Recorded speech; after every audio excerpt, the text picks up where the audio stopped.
Dalam pelajaran tentang Yusuf dan saudara-saudaranya, kita telah menyelidiki struktur dan isi tulisan Musa. Kini kita akan beralih ke topik utama kedua dari pelajaran kita, yaitu tema-tema utama dari pasal-pasal ini. Kisah Yusuf dan saudara-saudaranya besar implikasinya bagi para pembaca asli kitab Kejadian, lebih dari yang dapat kami tampilkan. Demikian pula penerapan modernnya. Namun, jika kita memandang pasal-pasal ini dalam latar belakang pembaca asli, terlihat beberapa tema yang menonjol. Tema-tema utama ini tidak mencakup semua dampak kisah Yusuf pada pembaca asli, juga tidak mewakili semua cara yang dapat kita gunakan untuk menerapkannya di masa kini. Tetapi, tema-tema ini memberi kita pengarahan pada beberapa ciri terpenting dari bagian kitab Kejadian ini. Kita akan meneliti beberapa tema utama dalam pasal-pasal ini dalam dua cara. Pertama, kita akan menguraikan bagaimana kita menelusuri beberapa penekanan yang serupa yang terlihat dalam kisah Yusuf dan juga dalam kisah Abraham, Ishak, dan Yakub. Dan kedua, kita akan mengamati dua penekanan khusus yang disorot dalam kisah Yusuf dan saudara-saudaranya. Mari kita lihat dulu beberapa penekanan yang sama.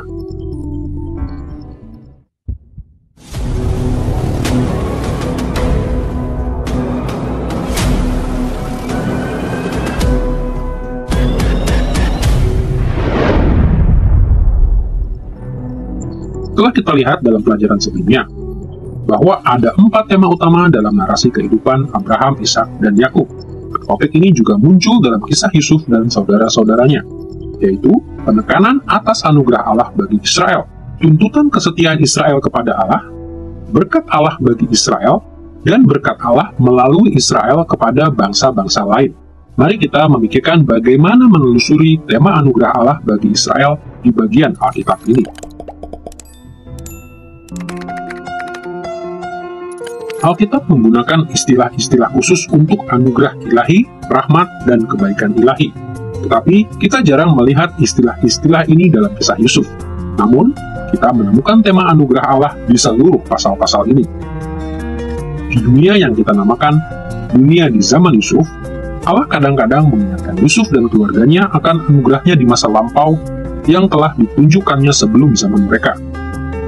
Allah juga menunjukkan anugerahnya yang tak henti pada Yusuf dan keluarganya. Dan ketika Allah menunjuk pada peristiwa di masa depan, Ia sering mengindikasikan bahwa Yusuf dan keluarganya kelak akan menerima anugerah masa depan, khususnya anugerah kembalinya mereka ke tanah perjanjian. Ketiga jenis anugerah ini bukan hanya membentuk kisah Yusuf. Musa menulis tentang anugerah Allah di dunia Yusuf, agar pembacanya dapat merenungkan betapa banyak cara Allah menunjukkan anugerah kepada mereka di dunia mereka. Demikian pula sebagai pengikut Kristus, kita dapat menerapkan anugerah yang Allah tunjukkan kepada Yusuf dan keluarganya kepada dunia kita. Ada banyak cara untuk melakukan ini, tetapi kita dapat berpikir tentang 3 tahap kerajaan Kristus. Dari perspektif perjanjian baru kita, anugerah Allah di masa lampau bagi Yusuf dan saudara-saudaranya diterapkan pada kita dalam kedatangan Kristus pertama kali dalam inaugurasi kerajaannya. Setiap kali kita melihat anugerah Allah terus berlimpah dalam kisah Yusuf, kita teringat akan anugerahnya yang terus melimpah dalam kehidupan kita sehari-hari sepanjang berlangsungnya kesinambungan kerajaan Kristus. Dan, seperti Yusuf dan keluarganya mengharapkan anugerah masa depan, kita boleh berharap pada rahmat Allah saat penyempurnaan kerajaan Kristus di langit baru dan bumi baru. Selain penekanan anugerah Allah bagi Israel, mari kita melihat kesetiaan Israel kepada Allah. Salah satu ciri paling unik dari narasi Musa tentang kisah Yusuf dan saudara-saudaranya ialah bahwa Musa sama sekali tidak mencatat instruksi atau perintah lisan dari Allah. Sebaliknya, Musa mengharapkan umat Israel menilai kesetiaan Yusuf kepada Allah pada masa itu dalam terang hukum Taurat yang ketika itu telah mereka terima. Tentu saja, Musa tahu bahwa para leluhur tidak dapat meraih keselamatan mereka melalui kesetiaan pada hukum Allah. Itu mustahil. Tetapi ketaatan dan ketidaktaatan mereka menunjukkan kondisi hati mereka yang sesungguhnya. Dan Musa mengajak pembacanya untuk memeriksa hati mereka sendiri dalam terang kisah Yusuf. Contohnya dalam hal negatif, Musa tidak perlu mengatakan bahwa Allah tidak menyetujui rencana saudara-saudara Yusuf untuk membunuh adik mereka. Baca Musa sudah tahu bahwa hal ini melanggar perintah ke-6, jangan membunuh, dalam Keluaran pasal 20 ayat 13. Jual Yusuf sebagai budak melanggar hukum dalam Ulangan pasal 24 ayat 7. Saudara-saudara Yusuf melanggar perintah menghormati ayah dan ibu dalam Keluaran pasal 20 ayat 12 ketika mereka membohongi Yakub. Ketika Yehuda tidur dengan Tamar yang disangkanya adalah perempuan sundal, ia melanggar perintah jangan berzina dalam Keluaran pasal 20 ayat 14 dan hukum-hukum lain seperti Imamat pasal 19 ayat 29. Tapi dalam hal positif, Musa juga mengandalkan pengetahuan pembacanya tentang hukum Allah untuk mengidentifikasi ketika Yusuf dan saudara-saudaranya setia kepada Allah. Contohnya, Yusuf mentaati perintah ke-7 dan ke-10 dalam Keluaran pasal 20 ayat 14 dan ayat 17 ketika ia menunjukkan moral yang baik dengan menolak rayuan istri Potifar. Dalam Kejadian pasal 46 ayat 29-34, Yusuf dan saudara-saudaranya menghormati ayah mereka sesuai perintah kelima dalam Keluaran pasal 20 ayat 12. Pertobatan dan kerendahan hati saudara-saudara itu di hadapan Yusuf mencerminkan perintah dalam Imamat pasal 5 ayat 5. Kebaikan dan kemurahan hati Yusuf kepada saudara-saudaranya sesuai dengan Imamat pasal 19 ayat 18. Jadi kita lihat bahwa ketika menggambarkan kesetiaan dan ketidaksetiaan dalam kisah Yusuf, Musa mengingatkan pembaca aslinya akan kesetiaan dan ketidaksetiaan mereka sendiri. Bagi orang Kristen modern, setidaknya ada 3 cara utama untuk menanggapi kesetiaan dan ketidaksetiaan kepada Allah dalam kisah Yusuf. Pertama, kita harus membandingkan contoh-contoh ini kepada ketaatan sempurna Yesus kepada Allah, khususnya dalam inaugurasi kerajaannya. Kedua, kita harus siap menerapkan prinsip moral kisah Yusuf dalam kehidupan kita sehari-hari selama berlangsungnya kerajaan Kristus. Dan terakhir, tuntutan kesetiaan dalam kisah Yusuf seharusnya mengingatkan kita pada apa yang akan terjadi saat kedatangan Kristus kembali dalam penyempurnaan kerajaannya. Pada waktu itu, semua orang beriman pada Kristus akan dibenarkan sepenuhnya dan ditransformasi menjadi hamba-hamba Allah yang taat sempurna di langit baru dan bumi baru. Telah kita lihat penekanan yang sama dari anugerah Allah kepada Israel dan kesetiaan Israel kepada Allah. Penekanan ketiga dalam kisah Yusuf dan juga dalam riwayat para leluhur adalah tema berkat Allah bagi Israel. Dalam dunia itu, dunia Yusuf dan saudara-saudaranya, Allah kadang-kadang mencurahkan berkat-Nya meskipun mereka tidak setia, dan terkadang sebagai tanggapan atas kesetiaan mereka. Musa menuliskan tema berkat Allah kepada umatnya di dunia itu agar para pembaca aslinya menyadari betapa banyak cara Allah telah memberkati mereka di dunia mereka, baik di waktu mereka tidak setia maupun sebagai tanggapan atas kesetiaan mereka. Dengan cara yang sama, berkat Allah dalam kisah Yusuf dan saudara-saudaranya diterapkan pada dunia kita di masa kini. Kadang-kadang meskipun kita tidak setia, dan kadang-kadang sebagai tanggapan atas kesetiaan kita. Kita menemukan keterkaitan antara kisah Yusuf dan kehidupan kita dengan menyadari berkat yang Allah curahkan atas umatnya dalam inaugurasi kerajaan Kristus. Kita juga menyadari bagaimana Allah memberkati kita sekarang dalam kelanjutan kerajaan Kristus, dan kita menantikan berkat-Nya saat penyempurnaan kerajaan Kristus. Selain penekanan pada anugerah Allah bagi Israel, kesetiaan Israel kepada Allah, dan berkat Allah bagi Israel, kisah Yusuf juga menekankan berkat Allah melalui Israel kepada bangsa-bangsa lain.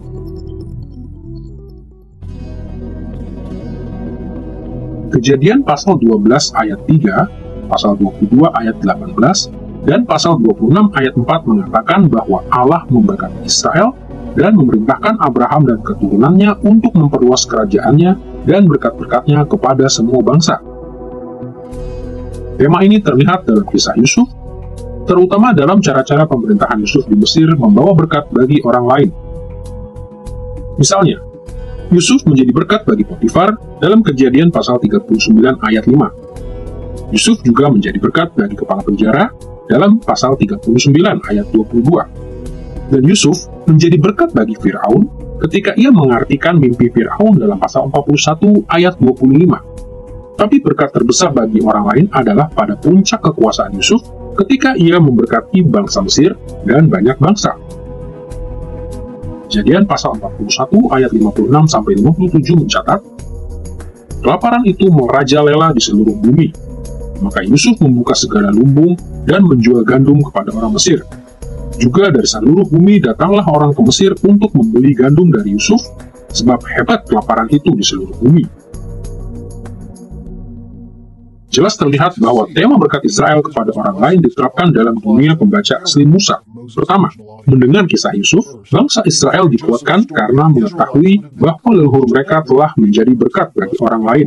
Mereka juga menyadari bahwa Allah memanggil mereka untuk membawa berkat Allah kepada orang lain di zaman mereka. Dan mereka mengantisipasi masa depan ketika keturunan mereka akan menyebar berkat Allah ke segenap bumi. Tema ini juga berlaku bagi kita di dunia kita. Kristus melimpahkan berkat-berkat kepada dunia dalam inaugurasi kerajaannya. Kemudian, Kristus memberkati dunia melalui gereja selama kelanjutan kerajaannya. Dan, kelak, ia akan memberkati setiap suku dan bangsa di dunia saat penyempurnaan kerajaannya di dalam ciptaan baru.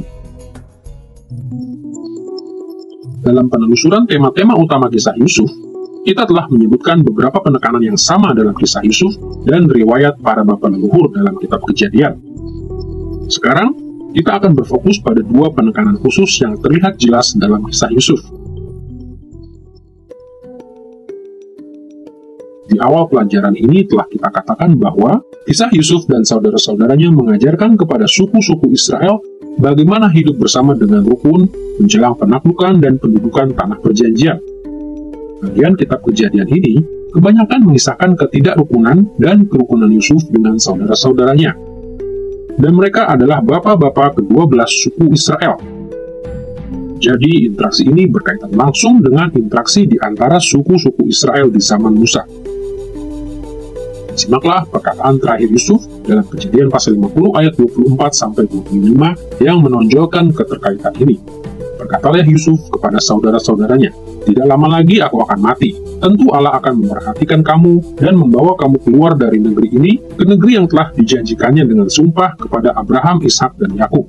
Lalu Yusuf menyuruh anak-anak Israel bersumpah, katanya, "Tentu Allah akan memperhatikan kamu. Dan waktu itu, kamu harus membawa tulang-tulangku dari sini." Perikop ini jelas menunjukkan keterkaitan antara dunia Yusuf dan dunia pendengar asli Musa. Musa mengakhiri kisah Yusuf dan saudara-saudaranya dengan antisipasi eksplisit Yusuf mengenai hal yang akan terjadi dalam kehidupan para pembaca asli kitab Kejadian, masuknya mereka ke tanah perjanjian. Ada banyak cara untuk merangkum implikasi keterkaitan antara perkataan terakhir Yusuf dan pengalaman para pembaca asli ini. Tetapi untuk tujuan kita hanya akan melihat dua penekanan khusus. Pertama, kita melihat bagaimana kisah Yusuf dan saudara-saudaranya dimaksudkan untuk membangkitkan kesatuan bangsa di antara suku-suku Israel di zaman Musa. Dan kedua, kita akan melihat bagaimana perkataan Yusuf mengakui keanekaragaman bangsa yang Allah tetapkan di tengah suku-suku Israel. Mari kita lihat tema persatuan bangsa. Untuk melihat pentingnya tema persatuan bangsa, kita perlu ingat bahwa kisah Yusuf dan keluarganya menyimpang dari pola yang sering terulang dalam kitab Kejadian. Kita menyebut pola ini suksesi eksklusif. Artinya, anugerah khusus Allah diwariskan melalui satu tokoh utama atau bapa leluhur.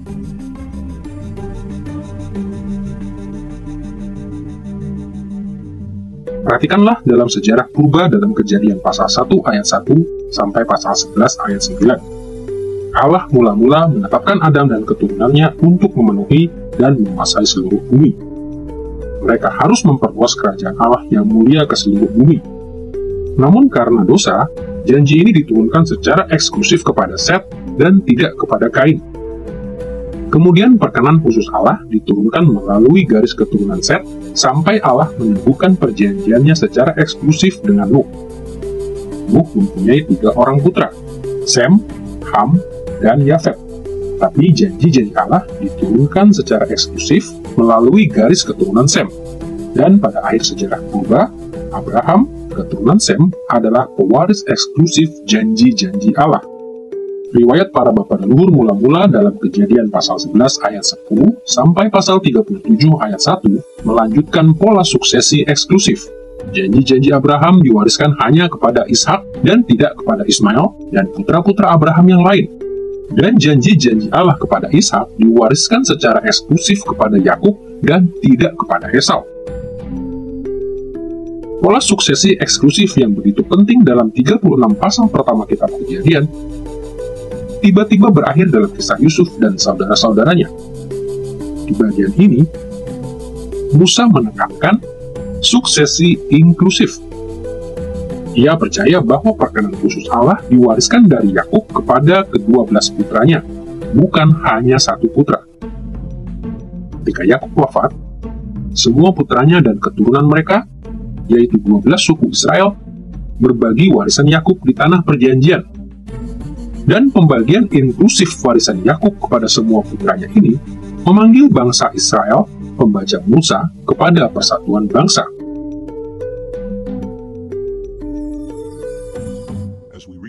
Ketika kita membaca kisah Yakub dan kemudian Yusuf dan Yehuda kakaknya, kita menyadari ada banyak kekalutan dalam keluarga ini, banyak konflik, iri hati, dan pertikaian.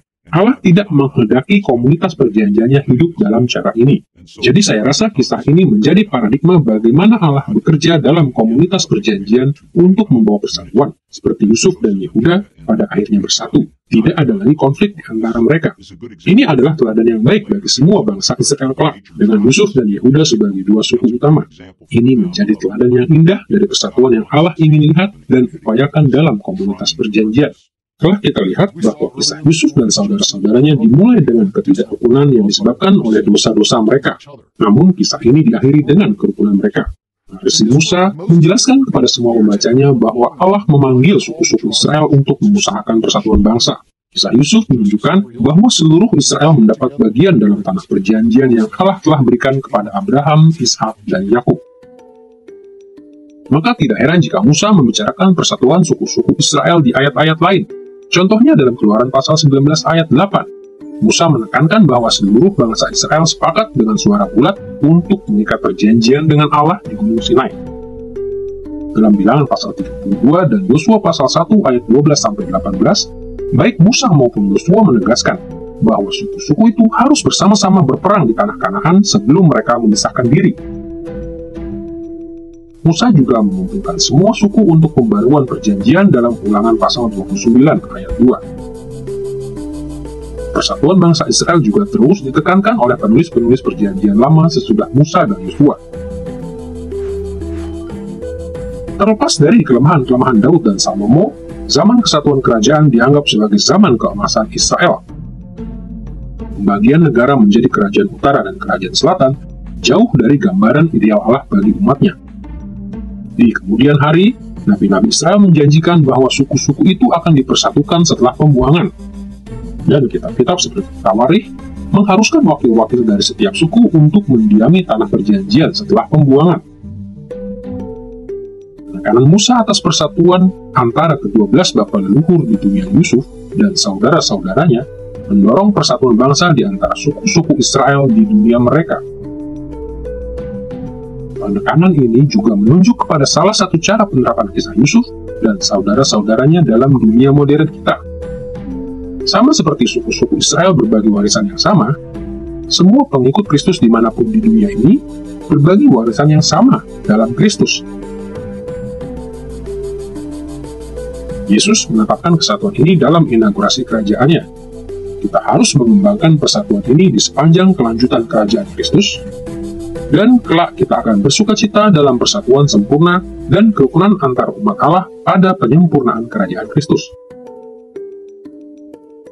Simaklah perkataan Paulus dalam Efesus pasal 4 ayat 3-6 berikut. Berusahalah memelihara kesatuan roh oleh ikatan damai sejahtera, satu tubuh dan satu roh, sebagaimana kamu telah dipanggil kepada satu pengharapan yang terkandung dalam panggilanmu, satu Tuhan, satu iman, satu baptisan, satu Allah dan Bapa dari semua, Allah yang di atas semua dan oleh semua dan di dalam semua. Perhatikanlah logika perikop ini. Paulus menasihati para pengikut Kristus untuk berusaha memelihara kesatuan roh. Seperti warisan yang diterima bersama oleh suku-suku Israel, kita punya begitu banyak warisan yang sama. Satu tubuh, satu Roh Kudus, satu pengharapan, satu Tuhan, satu iman, satu baptisan, satu Allah dan Bapa. Kisah Yusuf dan saudara-saudaranya mendorong para pengikut Kristus di masa kini untuk merenungkan ketidakrukunan yang sering muncul di tengah kita. Kisah ini juga memberikan banyak panduan praktis sementara kita mendedikasikan diri demi persatuan umat Allah di seluruh dunia.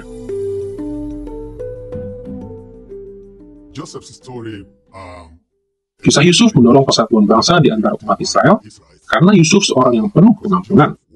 Dan pengampunan adalah satu-satunya faktor pemersatu yang kita miliki, bukan hanya bagi umat Israel, tetapi bagi kita sebagai orang Kristen, bagi keluarga-keluarga, bagi kehidupan yang kita jalani di dunia ini. Yusuf diperlakukan sangat buruk oleh saudara-saudaranya, tetapi ketika mereka dalam kesulitan, ia menyelamatkan mereka. Jika kita mengamati kisah Yusuf, kita lihat ia mengampuni suatu hal yang amat besar. Mereka ingin dia mati. Mereka hendak mengakhiri hidupnya. Mereka tidak mau lagi bertemu dengan dia di lain waktu. Namun Yusuf tidak ingin berbuat jahat kepada mereka. Ia mempunyai kuasa untuk membalas dengan berbuat jahat. Ia mampu melakukannya, tetapi ia menjadi lebih saleh dan lebih dewasa dalam iman daripada mereka, dan ia menerima mereka. Hal ini dapat diulang dan ditiru di Israel di antara ke-12 suku. Dapat ditiru di dalam kita, dalam keluarga kita, gereja kita, dan masyarakat kita. Penting untuk menyadari bahwa penekanan khusus Musa mendorong persatuan bangsa Israel. Yang tidak kalah pentingnya adalah menyadari mengapa Musa perlu melakukan hal ini. Singkatnya, Musa menekankan perlunya persatuan karena Allah juga menetapkan keragaman bangsa bagi umatnya. Memang semua bapak leluhur suku adalah pewaris Yakub, tetapi tidak berarti mereka semua diperlakukan persis sama. Sebaliknya, kitab-kitab Perjanjian Lama berikutnya menunjukkan bahwa Allah memberi suku-suku Israel hak-hak istimewa dan kewajiban yang berbeda-beda. Dan Musa menekankan pentingnya kerukunan di antara suku-suku Israel karena satu alasan utama. Persatuan Israel hanya dapat dipertahankan jika umat Israel mengakui bahwa Allah sendiri telah menetapkan hak-hak istimewa dan kewajiban-kewajiban sebagai suku yang beragam. Seperti tema persatuan, tema keberagaman terjalin dalam setiap tahap kisah Yusuf dan saudara-saudaranya. Tapi tema keberagaman ini terlihat paling menonjol dalam Kejadian pasal 47 ayat 28 sampai pasal 49 ayat 33. Dalam perikop ini, Yakub membagikan warisannya kepada ke-12 putranya, tetapi ia juga menetapkan perbedaan-perbedaan di antara mereka dan keturunan mereka. Musa mengusung keberagaman bangsa Israel dengan membuat pembedaan antara semua putra Yakub. Tapi kita hanya akan melihat dua di antaranya, Yehuda dan keturunannya, dan tentu saja Yusuf dan keturunannya. Mari kita lihat lebih dahulu kehormatan yang diberikan kepada Yehuda dan keturunannya. Musa menonjolkan Yehuda beberapa kali dalam pasal-pasal ini untuk meneguhkan keunggulan yang Allah tetapkan bagi Yehuda dan sukunya. Yehuda mula-mula tampil dalam Kejadian pasal 37 ayat 12-36 ketika para saudara itu hendak membunuh Yusuf. Di ayat 26-27, Yehuda terlihat menonjol di antara saudara-saudaranya dan berhasil menghalangi mereka untuk membunuh Yusuf. Yehuda menegaskan kerukunan yang seharusnya menjadi ciri saudara-saudara itu dengan mengingatkan mereka dalam ayat ke-27 bahwa Yusuf saudara kita, darah daging kita. Dan kita lihat di sini bahwa kepemimpinan Yehuda diakui ketika saudara-saudaranya menyetujui usulnya. Yehuda tampil lagi dalam pasal 38 ayat 1-30 ketika Musa menceritakan dosa Yehuda. Episode ini mengontraskan amoralitas Yehuda dengan integritas Yusuf di rumah Potifar. Tetapi di pasal 38 ayat 26, Musa mengungkapkan pengakuan dosa dengan kerendahan hati Yehuda ketika ia mengakui, bukan aku, tetapi Tamar yang benar. Jelas bahwa Allah menerima pertobatan Yehuda karena Allah kemudian memberkatinya dengan putra kembar, Peres dan Zerah. Musa kembali menyorot kepemimpinan Yehuda dalam perjalanan para bapa leluhur ke Mesir yang kedua kalinya dalam pasal 44 ayat 14-34. Ketika Benyamin dituduh mencuri piala perak, Yehuda tampil ke hadapan Yusuf dan memohon ampun. Ia berbicara dengan rendah hati, menyebut dirinya dan saudara-saudaranya hamba-hamba Yusuf. Ia menyatakan penyesalan atas apa yang telah mereka lakukan dengan mengakui bahwa Allah telah memperlihatkan kesalahan hamba-hambamu ini. Ia menghormati ayahnya dengan mengingat nasib celaka yang akan menimpa ayahnya jika Benyamin tidak pulang ke Kanaan. Dan dengan tegar, ia menawarkan untuk tinggal di Mesir menggantikan anak itu. Terakhir, dalam Kejadian pasal 49 ayat 1-28, Yehuda terlihat menonjol saat berkat Yakub yang terakhir. Dalam ayat 8-12, Yakub menyatakan bahwa Yehuda dan sukunya akan ditinggikan ke posisi kepemimpinan yang tidak tersaingi. Dan suku Yehuda kelak akan menurunkan raja-raja Israel. Dengarkanlah perkataan Yakub dalam Kejadian pasal 49 ayat 8-10 berikut. Yehuda, engkau akan dipuji oleh saudara-saudaramu, tanganmu akan menekan tengkuk musuhmu, kepadamu akan sujud anak-anak ayahmu. Tongkat kerajaan tidak akan beranjak dari Yehuda, ataupun lambang pemerintahan dari antara kakinya, sampai dia datang yang berhak atasnya. Maka kepadanya akan takluk bangsa-bangsa. Perhatikanlah bahwa Yehuda akan dipuji oleh saudara-saudaranya. Ia akan menekan tengkuk musuhnya, artinya, ia akan mengalahkan semua orang yang menentangnya. Dan kepadanya akan sujud anak-anak ayahnya, saudara-saudaranya. Sesuai dengan karakterisasi sebelumnya, Musa mengindikasikan bahwa suku Yehuda akan memiliki otoritas atas suku-suku Israel lainnya. Penting untuk diingat bahwa tongkat kerajaan dan lambang pemerintahan yang merupakan lambang-lambang kerajaan akan dipegang oleh keturunan Yehuda. Keluarga kerajaan keturunan Yehuda akan terus memerintah sampai dia datang yang berhak atasnya, maka kepadanya akan takluk bangsa-bangsa. Kejadian pasal 49 ayat 10 memberi kita referensi eksplisit pertama dalam Alkitab bahwa seorang keturunan Yehuda akan menjadi raja atas seluruh dunia. Ini referensi yang jelas mengenai Mesias dari keturunan Daud. Dan raja masa depan ini akan menggenapi janji dalam Kejadian pasal 12 ayat 3 ketika Allah berfirman kepada Abraham, olehmu semua kaum di muka bumi akan mendapat berkat. Melalui raja ini, kerajaan Allah akan mencakup seluruh bumi, dan kepada Raja Agung dari Yehuda ini akan takluk bangsa-bangsa. Tidak sulit untuk mengerti mengapa Musa menekankan peninggian Yehuda di dunia itu bagi pembacanya di dunia mereka. Yehuda bukan putra sulung Yakub, dan dalam keadaan biasa tidak akan begitu terkemuka. Maka ketika Musa menulis tentang Yusuf dan saudara-saudaranya untuk mendorong persatuan bangsa, ia juga mengharapkan mereka untuk memelihara persatuan ini, mengingat kenyataan bahwa Allah telah meninggikan suku Yehuda secara demikian. Ada banyak implikasi dari peninggian Yehuda bagi para pengikut modern Kristus di dunia kita. Tapi intinya ialah fakta bahwa Allah menjanjikan seorang raja tertinggi dari suku Yehuda. Dan janji ini digenapi dalam diri anak Daud yang benar, Yesus, Raja alam semesta. Yesus menerima tahtanya di surga saat inaugurasi kerajaannya. Ia memerintah selama berlangsungnya kerajaannya, sampai semua musuhnya ditaklukkan di bawah kakinya. Dan pada penyempurnaan kerajaannya, ia akan memerintah untuk selamanya atas ciptaan baru. Setelah melihat bagaimana Musa menekankan keberagaman bangsa dalam Israel dengan berfokus pada Yehuda dan keturunannya, mari kini kita beralih pada keunggulan Yusuf dan keturunannya yang jelas terlihat di bagian kitab Kejadian ini. Setelah kita lihat bahwa Yusuf adalah tokoh utama dalam Kejadian pasal 37 ayat 2 sampai pasal 50 ayat 26. Berbeda dengan saudara-saudaranya, Yusuf sangat diidealkan dalam pasal-pasal ini. Hanya satu kali Musa menyinggung kelemahan karakter Yusuf, yaitu pada episode awal. Dalam pasal 37 ayat 2-11 kita membaca, bahwa Yusuf membuat saudara-saudaranya jengkel karena ia menyampaikan kejahatan mereka kepada ayahnya dan membanggakan mimpinya tentang masa depan. Tetapi ciri negatif ini pun tidak menyolok. Musa memperkecil dampaknya di ayat kedua dengan menyebutkan bahwa Yusuf baru berumur 17 tahun. Selain kelemahan ini, gambaran Yusuf sepenuhnya positif. Ia melayani Potifar dengan setia. Ia menolak godaan istri Potifar. Ia melayani Fir'aun tanpa celah. Ia menguji saudara-saudaranya dengan bijak ketika mereka datang menghadapnya.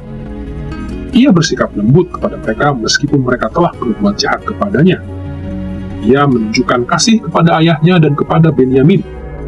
Ia memberkati banyak bangsa sebagai pemimpin Mesir. Musa menggambarkan Yusuf tepat seperti Yakub mendeskripsikannya dalam Kejadian pasal 49 ayat 26. Yusuf adalah orang yang teristimewa di antara saudara-saudaranya. Berpikir secara realistis, kita tahu dari pengalaman bahwa Yusuf pasti juga sering berbuat dosa dalam hidupnya, seperti setiap orang di setiap abad, kecuali Yesus. Mengapa Musa mengidealkan Yusuf seperti ini? Apa tujuannya? Jawabannya terletak pada kenyataan bahwa Allah mengaruniakan kepada Yusuf dan keturunannya keunggulan khusus di tengah suku-suku Israel.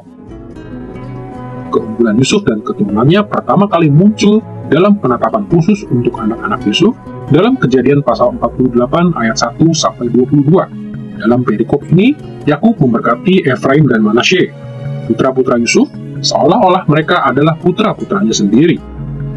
Menurut 1 Tawarikh pasal 5 ayat 1, Ruben kehilangan kedudukannya sebagai putra sulung karena ia melakukan perzinahan dengan bundik ayahnya. Jadi ketika Yakub mengangkat Efraim dan Manasye sebagai anak-anaknya, ini berarti Yusuf menerima dua bagian sebagai anak sulung Yakub. Salah satu bagian yang paling menarik dari penetapan ini terlihat dalam pasal 49 ayat 13-20, ketika Yakub memberkati Efraim lebih dari Manasye. Yusuf dengan cermat menempatkan putra-putranya di depan Yakub, sehingga tangan kanan Yakub, tangan yang memberi berkat lebih besar, akan berada di atas kepala Manasye. Sedangkan tangan kiri Yakub, berkat yang lebih kecil, akan berada di atas kepala Efraim. Penempatan ini memang pantas karena Manasye adalah putra sulung Yusuf. Tapi tanpa diduga, Yakub menyilangkan kedua tangannya sehingga tangan kirinya berada di atas Manasye dan tangan kanannya di atas Efraim. Yusuf tidak menyukai hal ini dan berusaha memindahkan tangan kanan Yakub ke atas Manasye.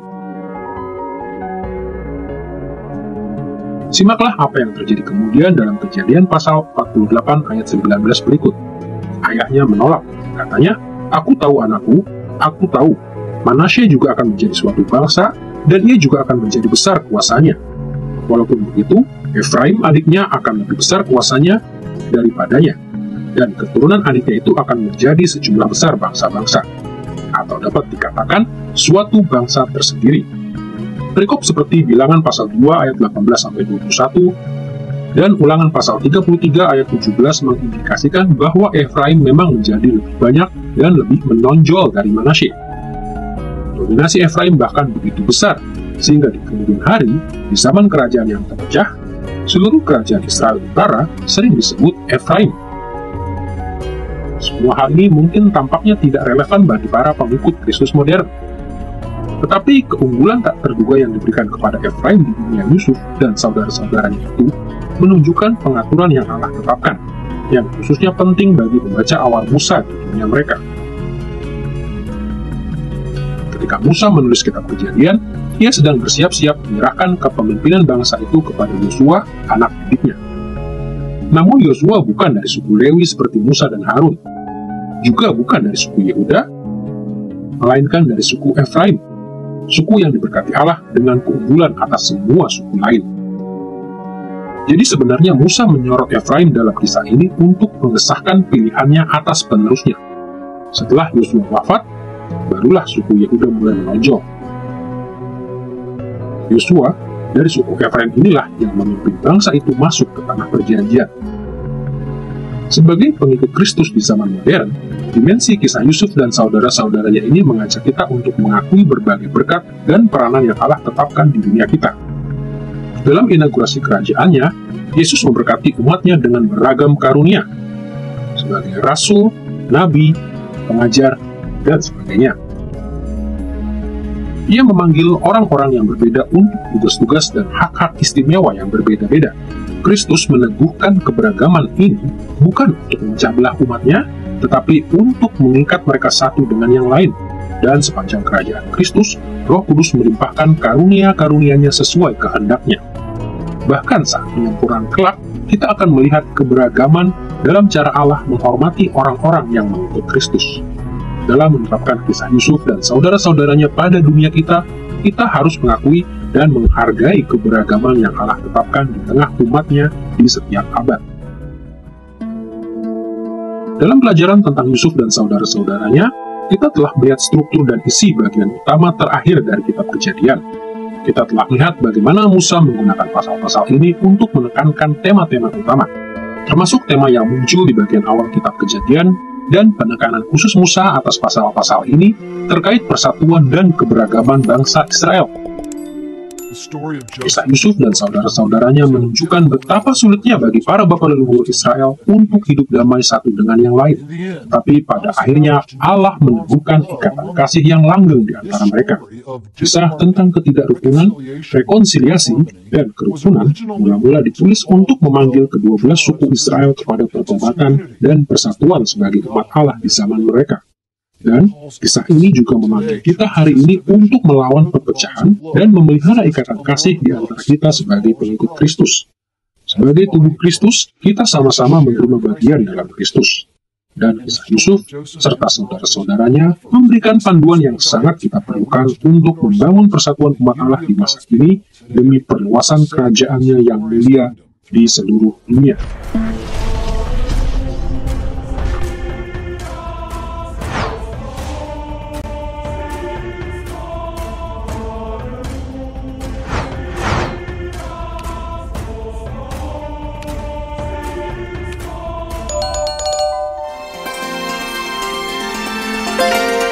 I believe in God the Father Almighty, maker of heaven and earth.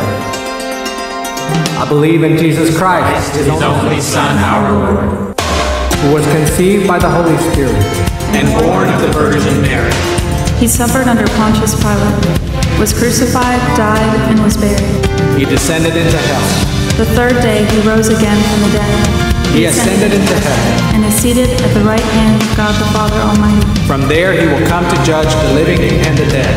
I believe in the Holy Spirit, the Holy Catholic Church, communion of saints, the forgiveness of sins, the resurrection of the body, and the life everlasting.